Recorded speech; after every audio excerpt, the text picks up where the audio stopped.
Hello everybody. आज हम सीखेंगे टेंसेस क्या होते हैं, टेंसेस का सही इस्तेमाल और इसका प्रॉपर यूसेज। हम जब बात कर रहे होते हैं या हम कुछ लिख रहे होते हैं तो इस दौरान हमारे बहुत से सेंटेंसेस गलत होते हैं या फिर प्रॉपरली अपना सही मफहूम इम्पार्ट नहीं कर पाते, यानी हम अपनी सही बात दूसरों को पहुंचा नहीं पाते। जब हमने कुछ लिखना होता है तो हम इस दौरान अपने जहन के मुताबिक तो लिख रहे होते हैं जो हमारे जहन में चल रहा होता है, मगर हमारे अल्फाज, हमारे सेंटेंसेस वो कुछ नहीं कह रहे होते जो हम अपने जहन के मुताबिक लिख रहे होते हैं। तो ऐसा क्यों होता है? इसलिए कि हमें प्रॉपर कमांड नहीं है टेंसेस के ऊपर।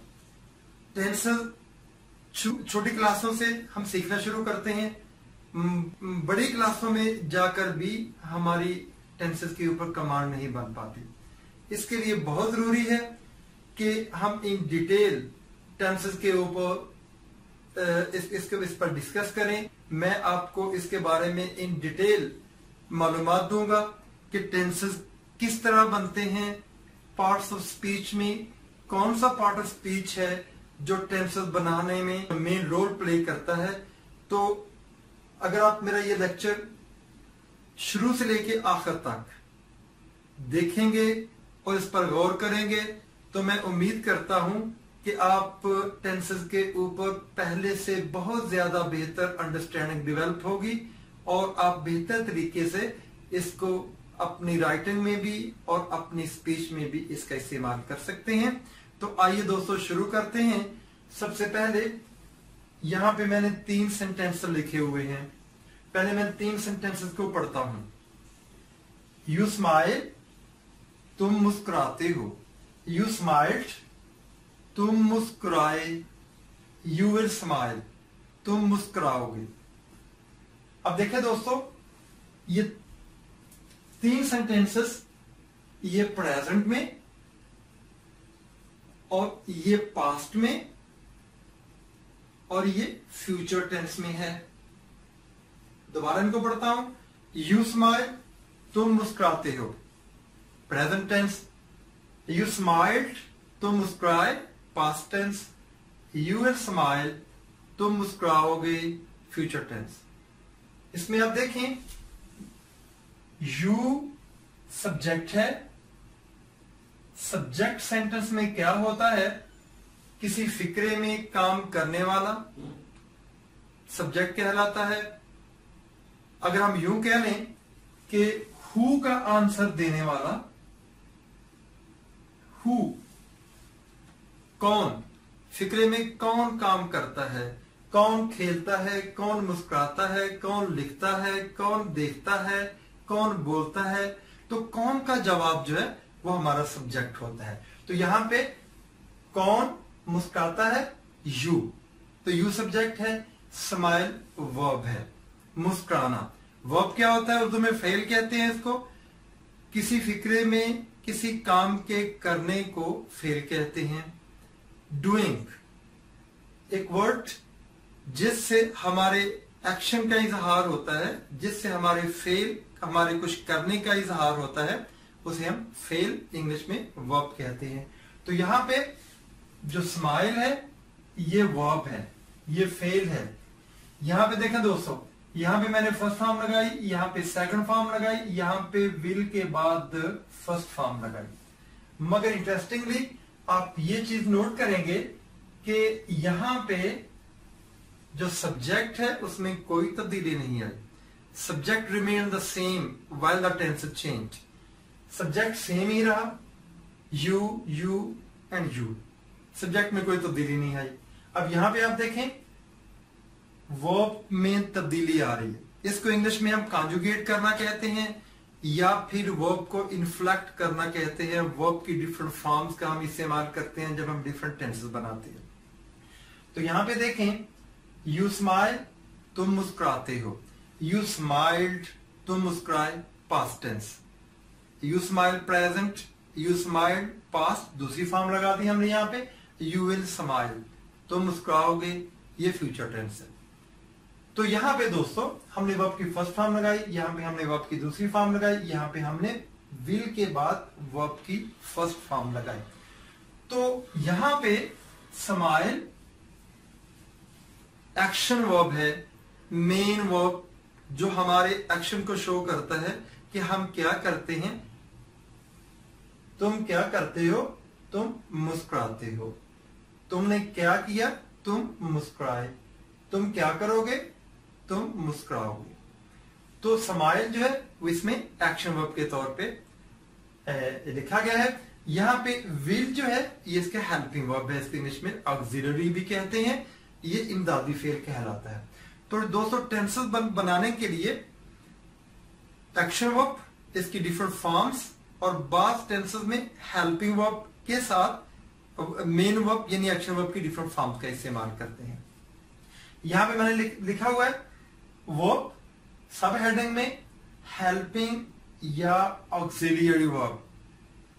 हेल्पिंग वर्ब में जो प्राइमरी हेल्पिंग वर्ब्स हैं बी, डू एंड हैव है, और इसमें विल और शैल इसका मॉडल ऑक्सिलरी वर्ब है, इसको भी हम इमदादी फेली कहते हैं। तो ये तीनों बुनियादी हेल्पिंग वर्ब्स हैं, इनको हम प्राइमरी हेल्पिंग वर्ब्स कहते हैं। एक्शन वर्ब जैसे ऊपर मैंने स्माइल का वर्ड लिखा, यहाँ पे नीचे चंद एक मैंने एक्शन वर्ब आपको समझाने के लिए मजीद लिखे हुए हैं। रन दौड़ना, वॉक पैदल चलना, प्ले खेलना, वर्क काम करना। तो ये हमारे डिफरेंट एक्शन को शो करते हैं जो हम काम करने के दौरान करते हैं। अब यहाँ पे मैंने इनकी डिफरेंट फॉर्म्स लिख दी हैं। हम छोटी क्लासेस से वर्ब की फॉर्म्स याद करते आए हैं और टीचर्स हमें ये भी कहते आए हैं कि अगर आप वर्ब की फॉर्म्स अच्छे तरीके से याद कर लेंगे तो टेंसेस के ऊपर आपको मुकम्मल कमांड हो जाएगी और टेंसेस आपको याद हो जाएंगे, आप इसको समझना शुरू कर देंगे। तो दोस्तों वर्ब की फॉर्म्स का जानना लाजमी है, इनके बगैर टेंसेस के बारे में हमें मुकम्मल तौर पर अंडरस्टैंडिंग डेवलप नहीं हो सकती। तो यहाँ पे हर वर्ब की एक बेस फॉर्म होती है, फिर उसकी प्रेजेंट फॉर्म होती है, उसकी बाद पास्ट फॉर्म होती है, फिर पास्ट पार्टिसिपल फॉर्म होती है। पहली फॉर्म को हम प्रेजेंट फॉर्म कहते हैं, दूसरी फॉर्म को हम पास्ट फॉर्म कहते हैं, तीसरी फॉर्म को हम पास्ट पार्टिसिपल फॉर्म कहते हैं। पहले जो तीनों प्राइमरी ऑक्सिलरीज हैं, प्राइमरी हेल्पिंग वर्ब्स हैं, बी, डू और have. To be, to do, to have, इनको इन्फिनिटिव कहते हैं, इनकी बेस फॉर्म को इनकी इन्फिनिटिव फॉर्म्स कहते हैं। इस तरह मैंने दो एक्शन वर्ब लिख दिए मिसाल के तौर पे आपको समझाने के लिए। टू रन दौड़ना, टू वॉक पैदल चलना।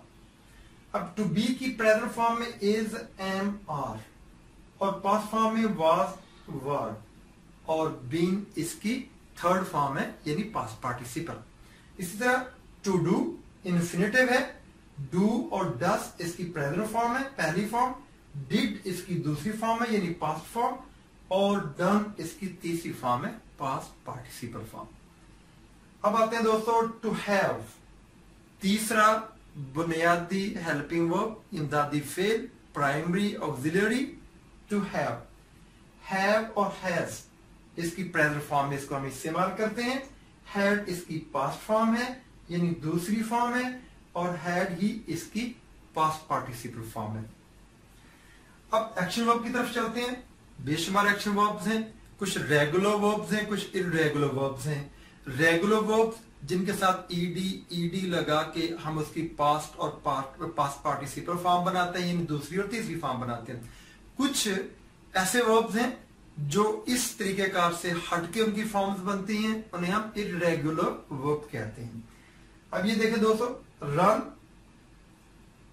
टू रन इसकी इन्फिनिटिव फॉर्म है, रन पहली फॉर्म यानी प्रेजेंट फॉर्म है, रैन और रन दूसरी और तीसरी यानी पास्ट और पास्ट पार्टिसिपल फॉर्म है। टू वॉक पैदल चलना इन्फिनिटिव फॉर्म, वॉक पहली फॉर्म है present form, walked past form, walked past participle form. दोस्तों आप यहां देख रहे हैं ईडी और ईडी लगा के इसकी पास्ट और पास्ट पार्टिसिपल फॉर्म बनती है, इसे हम रेगुलर वर्ब बोलते हैं। तो वॉक रेगुलर वर्ब है, रन इर्रेगुलर वर्ब है। इसी तरह हैव, डू और बी, इनको इर्रेगुलर वर्ब्स कहते हैं और ये इर्रेगुलर हेल्पिंग वर्ब भी हैं और इनको हम मेन वर्ब के तौर पे भी इस्तेमाल कर सकते हैं।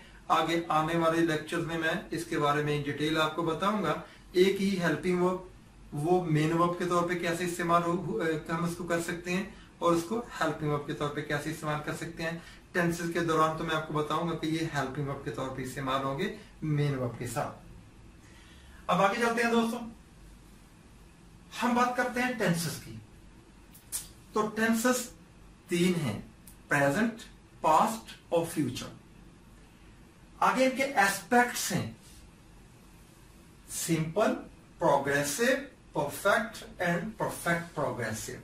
ये 4 हर टेंस के एस्पेक्ट्स हैं। यहां पे सिंपल, अगर हम प्रेजेंट के साथ लिखेंगे तो लिखेंगे सिंपल प्रेजेंट, तो प्रेजेंट का एक एस्पेक्ट सिंपल प्रेजेंट होगा, सिंपल पास्ट, सिंपल फ्यूचर। तो ये 3 टेंसेस सिंपल और सिंपल के हो गए। हाँ, माजी में इसे इंडेफिनिट बोला करते थे, पास्ट में लॉन्ग अगो इसे हम कहते थे present indefinite, past indefinite, future indefinite. मगर आजकल मॉडर्न इंग्लिश में, मॉडर्न ग्रामर्स में इंडेफिनिट को रिप्लेस कर दिया है सिंपल के साथ। तो सिंपल प्रेजेंट, प्रेजेंट का एक टेंस हो गया, सिंपल पास्ट, पास्ट का एक टेंस हो गया, सिंपल फ्यूचर, फ्यूचर का पहला एक टेंस हो गया। इस तरह प्रोग्रेसिव दूसरा tense, present progressive, past progressive, future progressive, जिसको माजी में हम कॉन्टिन्यूअस कहते थे, प्रेजेंट कॉन्टिन्यूअस, पास्ट कॉन्टिन्यूअस और फ्यूचर कॉन्टिन्यूअस। तो अब इनको प्रोग्रेसिव के साथ रिप्लेस कर दिया है और प्रोग्रेसिव भी कॉन्टिन्यूटी ही कोई शो करता है। तो थर्ड जो टेंस है परफेक्ट में आता है, प्रेजेंट परफेक्ट, पास्ट परफेक्ट और फ्यूचर परफेक्ट। इसी तरह दोस्तों परफेक्ट प्रोग्रेसिव जो पास्ट में, माजी में परफेक्ट कॉन्टिन्यूअस टेंस के नाम से जाना जाता था, अब हम इसे परफेक्ट प्रोग्रेसिव टेंस कहते हैं। इसमें present perfect progressive, past perfect progressive और फ्यूचर परफेक्ट प्रोग्रेसिव टेंस। तो दोस्तों ये 12 टेंसेस हैं, 3 ही सिंपल के, 3 ही प्रोग्रेसिव के, 3 ही परफेक्ट के और 3 ही परफेक्ट प्रोग्रेसिव के।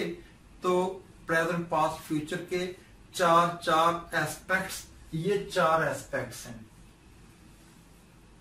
प्रेजेंट के 4 एस्पेक्ट्स, पास्ट के 4 एस्पेक्ट्स और फ्यूचर के 4 एस्पेक्ट्स। तो चारों एस्पेक्ट्स मिलके ये टोटल 12 टेंसेस बनाते हैं। तो सबसे पहले दोस्तों हम बात करेंगे सिंपल प्रेजेंट टेंस की।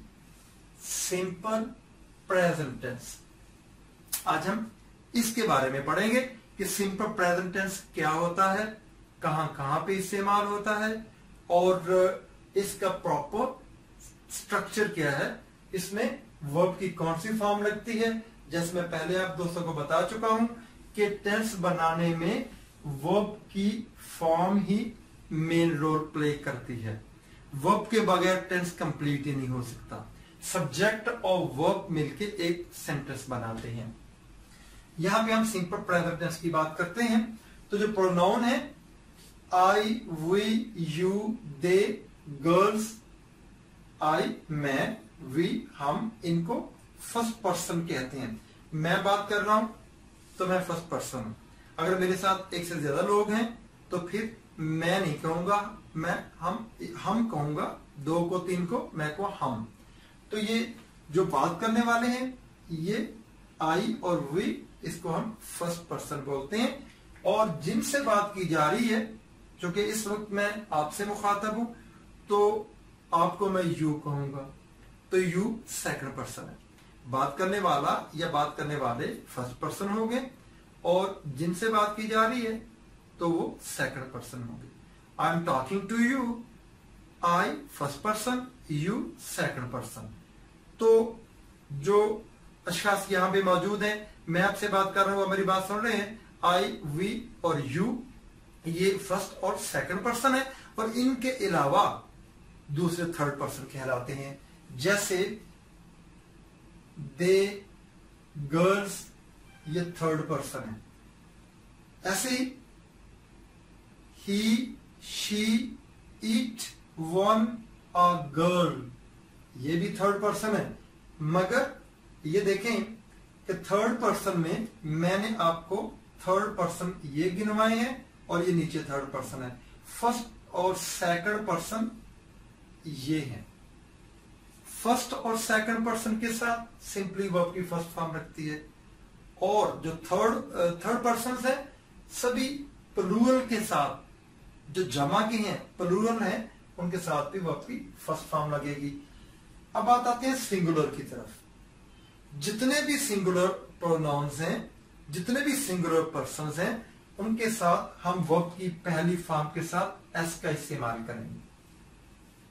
जैसे ही, she, it, one, a girl singular है तो स्माइल के साथ हम एस लगाएंगे। अब आप कहेंगे कि आई भी सिंगुलर है, यू भी बात औकात हम सिंगुलर के तौर पे भी इस्तेमाल कर सकते हैं, प्लूरल के तौर पे भी इस्तेमाल कर सकते हैं, तो इसके लिए वर्ब की फर्स्ट फॉर्म क्यों है? तो मैं आपको ये बताना चाहूंगा कि जो फर्स्ट पर्सन है, जो बात करने वाला है, जो आप सुन रहे हैं, आप यू है, तो जो मौजूद है यहाँ पे बात करने वाला या बात करने वाले, और जो मेरे सामने मौजूद है जिनसे बात की जा रही है यू, तो इनके अलावा जितने भी सिंगुलर हैं, जितने भी सिंगुलर प्रोनाउंस हैं, जितने भी सिंगुलर पर्सन्स हैं, उनके लिए हमने वर्ब की फर्स्ट फॉर्म के साथ एस लगाना है। अच्छा, अब इनको हम अलग करके पढ़ सकते हैं। ही स्माइल्स, वो मुस्कुराता है। शी स्माइल्स, वो मुस्कुराती है। इट स्माइल्स, ये मुस्कुराती है, वो ये मुस्कुराता है। वन स्माइल्स, कोई एक मुस्कुराता है। एक गर्ल स्माइल्स, एक लड़की मुस्कुराती है। यहाँ पे आई स्माइल, मैं मुस्कुराता हूँ। वी स्माइल, हम मुस्कुराते हैं। यू स्माइल, तुम मुस्कुराते हो। दे स्माइल, वो मुस्कुराते हैं। गर्ल स्माइल, लड़कियां मुस्कुराती हैं। तो यहाँ पे दोस्तों आपने देखा मेन डिफरेंस वर्ब की फर्स्ट फॉर्म में जो हमने इसको कॉन्जुगेट किया है, हमने स्माइल में इन्फ्लेक्शन की है एस लगा के। ये ही, शी, इट और कोई एक शख्स, कोई एक, और ऐसे कोई एक शख्स, एक लड़की, एक लड़का, कोई भी सिंगुलर पर्सन जो है, उसके लिए हमने वर्ब की फर्स्ट फॉर्म के साथ एस लगाना है। हाँ, आई के साथ एस नहीं लगाना, मैं आपको बता चुका हूँ।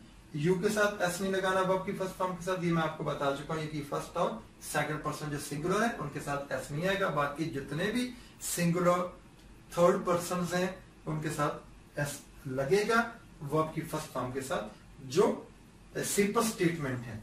अब ये मैंने स्टेटमेंट्स लिखी हैं, ये मुस्बत फिक्रे हैं, they are the simple statements. अब हम बात करते हैं, अगर यहां पे स्माइल के एंड पे ई आता है, अगर यहां पे एस एच आ जाए, मैंने यहां डॉटर लाइन लगाई हुई है, ये वर्ब है, वर्ब के आखिर पे अगर एस एच आ जाए, वर्ब के आखिर पे अगर सी एच आ जाए, वर्ब के आखिर पे अगर ओ आ जाए, किसी वर्ब के आखिर पे अगर डबल एस आ जाए, किसी वर्ब के आखिर पे अगर एक्स आ जाए, किसी वर्ब के आखिर पे अगर जेड आ जाए, तो फिर हम उसके साथ वर्ब की पहली फॉर्म के साथ हम ई एस लगाएंगे। जैसे यहां पे अगर ये सिंगुलर थर्ड पर्सन आ जाए तो तब फिर सिंपली एस नहीं लगाएंगे, फिर हम ई एस लगाएंगे। अब स्माइल के साथ ये ई जो है ये स्माइल का हिस्सा है, ये एस के साथ ई नहीं हमने लगाया, हमने सिर्फ स्माइल के साथ एस लगाया। For example wash, wash verb के एंड पे एस एच आता है, ऐसे जिनके एंड पे सी एच आता है, फॉर एग्जाम्पल मैंने यहाँ पे वॉच लिखा है, ऐसे जिनके एंड पे ओ आता है मैंने गो लिखा, जिनके एंड पे डबल एस आता है मैंने क्रॉस लिखा, जिनके एंड पे एक्स आता है मैंने फिक्स लिखा, जिनके एंड पे जी आता है मैंने बज लिखा। तो इनके साथ आपने ई एस का इजाफा करना है अगर ये सिंगुलर थर्ड पर्सन प्रोनाउंस हो as a subject. For example यहां मैं लिखता हूं आई गो टू बेड, तो आई के लिए सिंपली वर्ब की फर्स्ट फॉर्म लगानी है। अगर ही है तो मैंने अभी बताया एस या ई एस लगना है। अगर ओ के ऊपर वर्ब की फर्स्ट फॉर्म खत्म होती है तो फिर ओ की वजह से हमने यहाँ पे ई एस लगाना है। यहाँ पे मैंने आपको बताया है कि ओ आ जाए किसी भी वर्ब के आखिर पे तो आपने ई एस का इजाफा करना, तो मैंने यहाँ पे ES लगा दिया। तो आई सिंपली गो, वर्ब की first form, I go to bed, he goes to bed, you watch TV, she watches TV. तो वॉच CH के ऊपर खत्म होता है ये वर्ब, तो ES आएगा, सिंपल एस नहीं आएगा। ऐसे दे wash clothes, I you they के साथ तो सिंपली वर्ब की फर्स्ट फॉर्म आएगी, मगर जब ये सिंगुलर थर्ड पर्सन शी है तो फिर वॉशर्स आएगा, शी वॉशेस क्लोथ्स। ऐसे ही आई क्रॉस द रोड, मैं सड़क अबूर करता हूं, शी क्रॉसेस द रोड, वो सड़क अबूर करती है, तो शी आ गया। तो क्रॉस डबल एस के साथ खत्म होता है ये वर्ब की फर्स्ट फॉर्म, तो आपने ES लगाना। मैंने आपको बताया जो डबल एस पे खत्म होता है आपने इसके साथ ES लगाना। अब यहां पे आ जाए, यू फिक्स कार, आप कार की मुरम्मत करते हैं, आप कार को ठीक करते हैं। शी फिक्सेस कार, ये शी की वजह से फिक्स के साथ हमने ES लगाया, वो कार को ठीक करती है। द फोन बज, द फोन्स बज, टेलीफोन बजते हैं, फोन ज्यादा है तो सिंपली वो आपकी फर्स्ट फॉर्म आएगी, द टेलीफोन्स बज, टेलीफोन बजते। द फोन बजर्स, अब ये सिंगुलर थर्ड पर्सन है, singular subject, singular third person subject, तो द फोन बजर्स।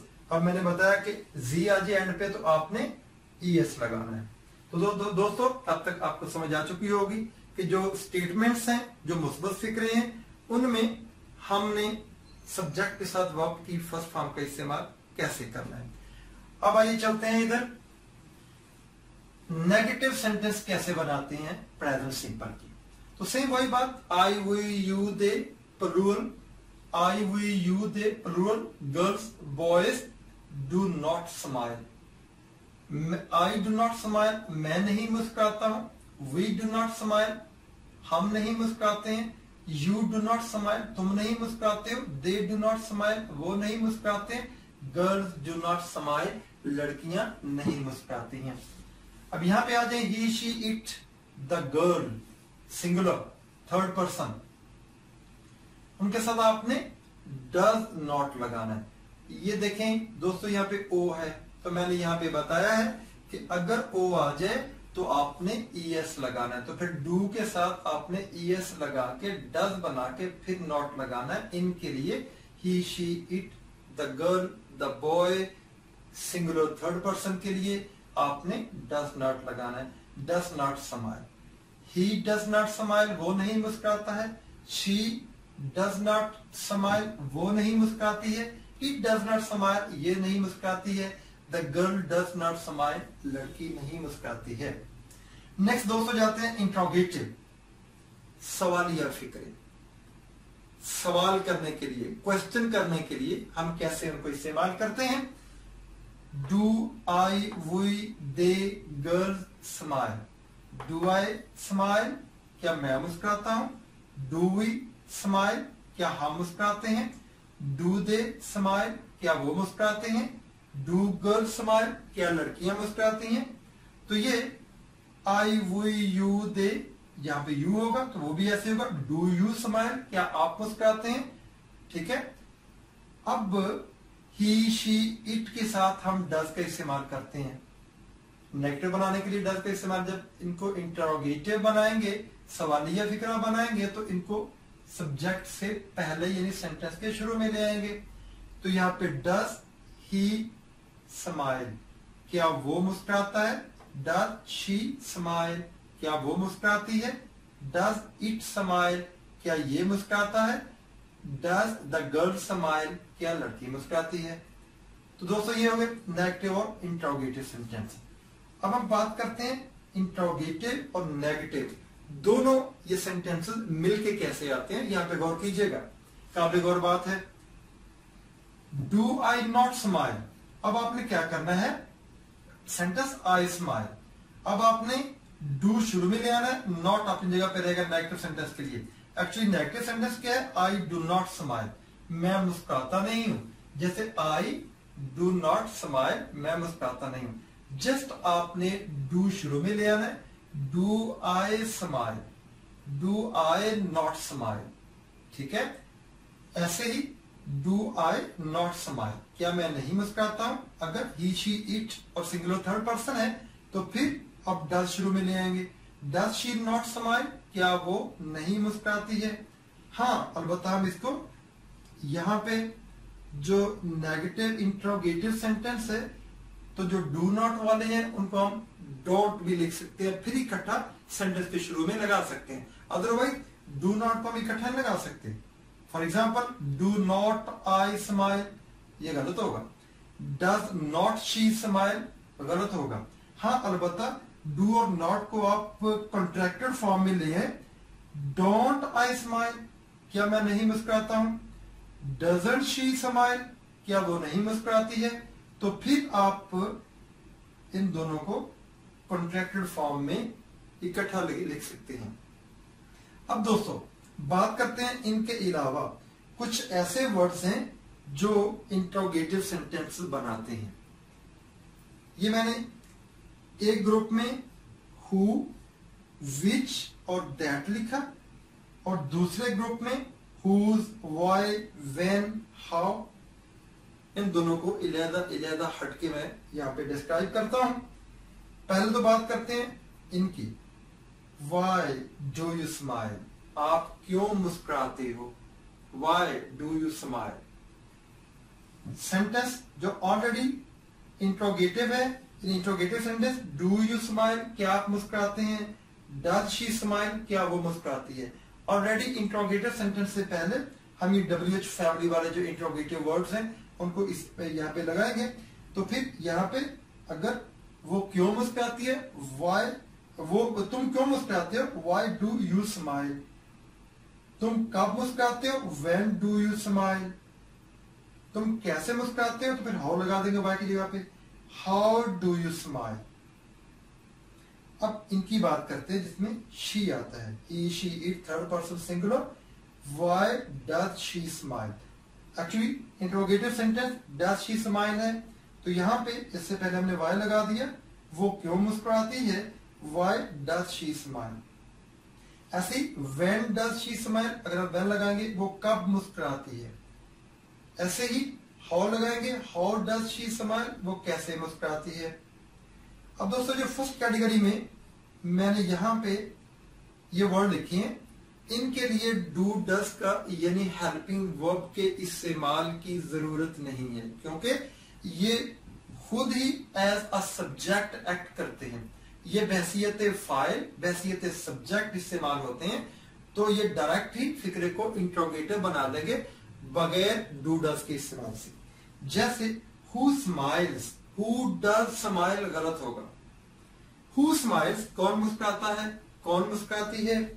ऐसे ही विच ब्रेक्स, कौन सी चीज टूटती है। विच डज ब्रेक गलत होगा। ठीक है, मैंने अभी आपसे इस बात को शेयर किया है कि ये हु, विच दोनों एज अ सब्जेक्ट इस्तेमाल होते हैं। इनको इंट्रोगेटिव सेंटेंस इनके लिए डायरेक्ट बनते हैं डू और डज हेल्पिंग वर्ब के बगैर। अब दोस्तों बात करते हैं दैट की। दैट तो मैंने ज्यादा लिखा है यहाँ पे। दैट इंट्रोगेटिव सेंटेंस तो नहीं बनाता, मगर ये एज अ सब्जेक्ट एक्ट करता है और फिक्रे में एज अ सब्जेक्ट आता है।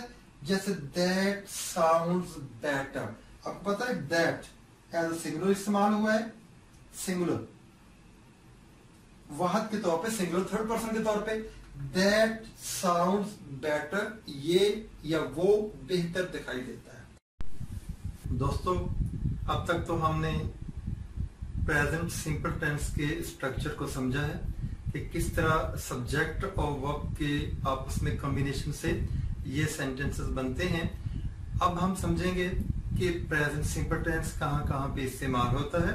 ट्रेडिशनली तो हमने अब तक यही देखा है कि सिंपल प्रेजेंट टेंस के उर्दू के सेंटेंसेस के आखिर पे ता है, ती है, ता हो वगैरह आता है, मगर ये नाकाफी है। हम देखते हैं कि अमली तौर पे सिंपल प्रेजेंट टेंस इस्तेमाल कहाँ कहाँ पे होता है। तो आइए देखते हैं। Facts are things that always happen।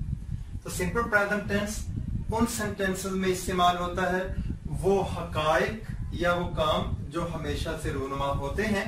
For example, water boils at 100 centigrade. पानी 100 दर्जे सेंटीग्रेड पर उबलता है। 2 and 2 make 4, 2 और 2 4 होते हैं।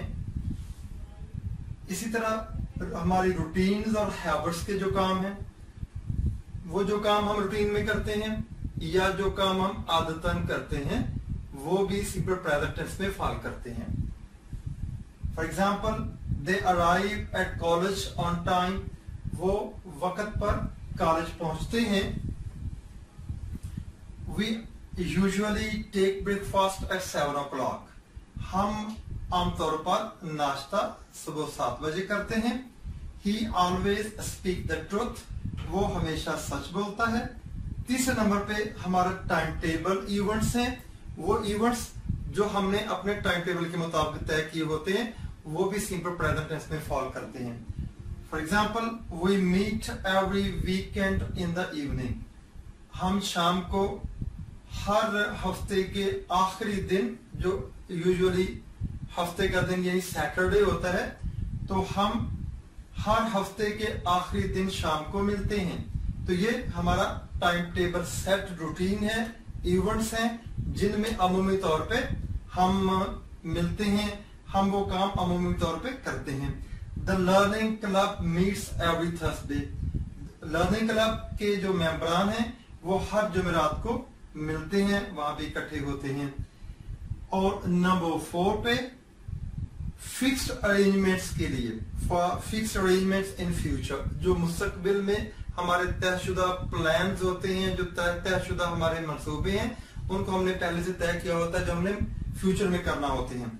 For example, his father arrives tomorrow, उसका बाप कल पहुंचेगा। हम उर्दू में तो इसका तर्जुमा यूं ही करते हैं, मगर इंग्लिश में हिज फादर अराइव्स टुमारो, उसका बाप कल को पहुंचता है। मुराद ये कि उसका बाप कल पहुंचेगा।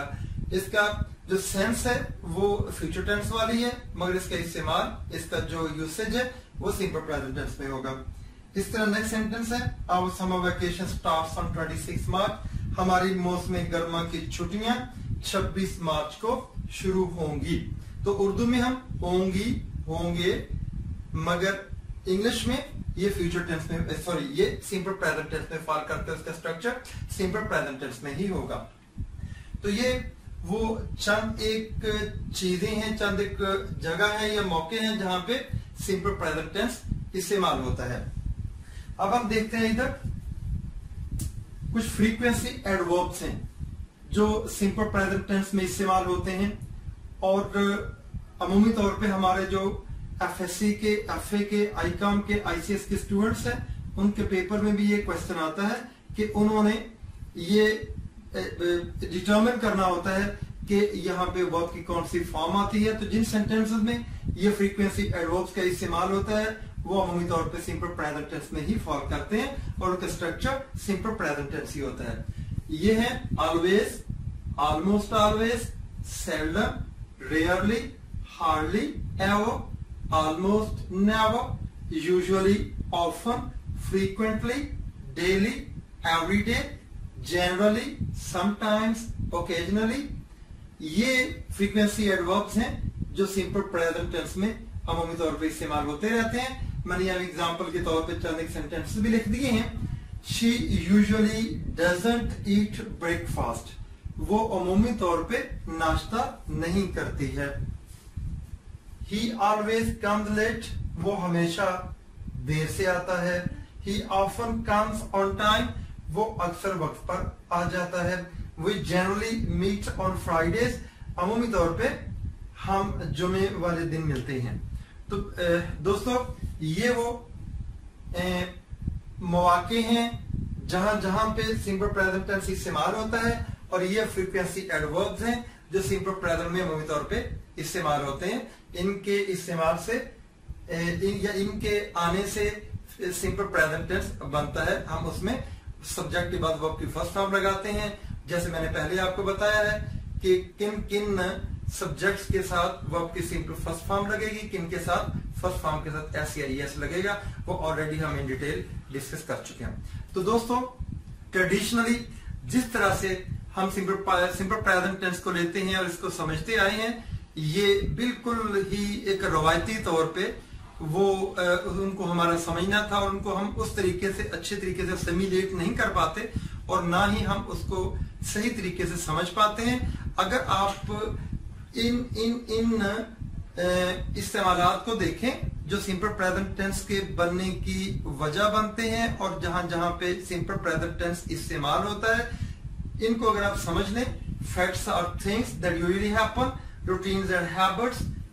Time table events and for fixed arrangements that are going to happen in future.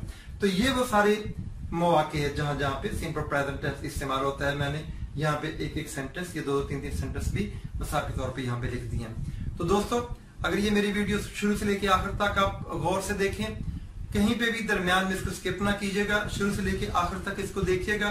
I am sure कि आप सिंपल प्रेजेंट टेंस को अच्छी तरह सिमुलेट करेंगे और जो पहले की आपके जहन में जो भी पेचीदगियां हैं, जो भी आपके जहन में क्वेश्चंस हैं, उनके जवाब आपको मिल गए होंगे और सिंपल प्रेजेंट टेंस का जो सेंटेंस स्ट्रक्चर है, इसको बनाने का तरीका और ये कहां कहां पे इस्तेमाल होता है, ये आप अच्छी तरह समझ गए होंगे।